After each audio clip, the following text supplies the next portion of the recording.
Another Easter passed without justice for the family of Ruthie Mae Jackson. 30 years ago, on Easter morning, 1996, police found her stabbed to death in her Dothan home. It just brings back sad memories when Easter comes, because it's a day that you just can't forget that day, because it's a Easter Sunday and everybody's supposed to be enjoying the precious Lord. But since she got murdered on Easter, and every time we get into Easter, I think about her more than what we're supposed to think about. The question remains, who killed Ruthie Mae Jackson? Shirley Jackson still lives with the unbearable pain of her mother's murder.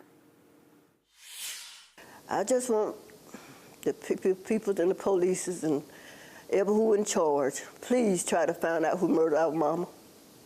And anybody out there that hear our voice, please have sympathy and confront with it, because we are suffering. Shirley says she'll never give up her quest for justice despite previous letdowns. Just a few years ago, an Alabama inmate falsely confessed her mother's murder. Tips can be called in to Crime Stoppers anonymously about this case by calling 334-215-STOP or texting 215-STOP to 738-477.